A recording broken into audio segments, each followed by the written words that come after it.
Problem is, when you are somebody like Meghan Markle and you have a vast array of wonderful stories to share, particularly on camera with a worldwide audience of 523,000 on Netflix streaming, well, people start to look into it, don't they? I don't know about you, but when you were growing up, we had a few options, didn't we, in the terms of like jobs that you could get, a paper round, that's a newspaper round in case you don't know what that phrase is anywhere else in the world. Or maybe you worked in, like a local swimming bath helping out there, something, it was sort of like a Saturday job, wasn't it? You might work in the local sweet shop, clearing, washing windows, serving customers if you were lucky. Meghan, you see, seems to have had a mega extensive CV, without a doubt. Every single episode, she worked in a donut shop, she did this, she did that, she was in Argentina, she was a translator, how many jobs could one woman have? All apparently to just slave away to get to where she got. Marrying a rich prince and of course getting a title, and then more importantly, the bells, and more importantly, of course, getting worldwide fame. Now, where it gets really interesting with Meghan is, as one knows, she recently pointed out on the Drew Barrymore show that when she was babysitting for a family, he told her, this particular guy, what she should expect from a relationship and how date night should be forever, the usual sort of thing that Meghan has, right? But there's no actual record of these particular jobs. Now, there wouldn't be, not necessarily, but surely you might be able to meet up with some of these people to basically say, yes, she worked here for this period or that period. For instance, over here, the guy Harry Styles, a very popular pop star, one-time member of One Direction, the bakery that he worked in up in Chesterfield or somewhere like that, I believe, Chester, well, they still, get people going to visit there because of his association. I think they've even got a cardboard cutout in there. He's very proud of his time. That's where he started. No such things have popped up from Meghan's background. But now this is happening. As ever, let me explain.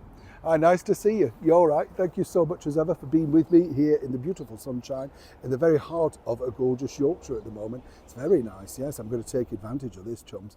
Absolutely delightful. But, let's get back to the story, which I find fascinating. As I say, when you get your first job, you never really forget it, do you? Because it's the first time you've got independent money and you can't quite believe it. You don't know whether to spend it on sweets, clothes, records, or simply just going out and enjoying yourself, do you? Now, again, here's where this is a fascinating twist in that particular story. As Meghan launches her brand new Lemonada, founders podcast or whatever, they suggested that, well, how about you meeting up with people at the start of your career, whatever that was. Was it anybody that you worked with on your father's shows?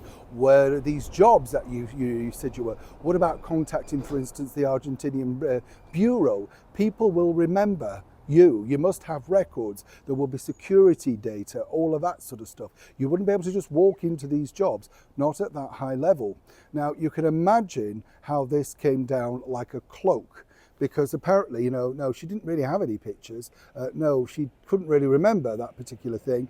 And yet the donut shop, all a bit, a little bit phasey. Yeah, you know what I'm saying? Now, as ever, Meghan never wants her backstory to be questioned, number one, or more importantly, if people are not on track with exactly what you want them to say. So this is where it gets really tricky. But I can understand, as ever we have to say allegedly, why the podcaster feels this is a good idea. You started here, you're now here. It's about founders and how you got there. Apparently though, this has not gone down well. You can understand why Spotify threw in the towel in the end, can't you? After, of course, Harry couldn't get Putin and no doubt the Pope, things were looking a little bit tricky. Moving forward, it would appear that this is going to be problematic going forward, right? That's all I can tell you at this point. But I think it's a brilliant idea. Share the origins of your start. Let people realise that you didn't have everything handed to you in a silver spoon, like people are suggesting with your very generous father, Thomas Markle, and let the world see there's more substance to you. What's the problem, Meghan? Neil Sean in the very heart of Yorkshire.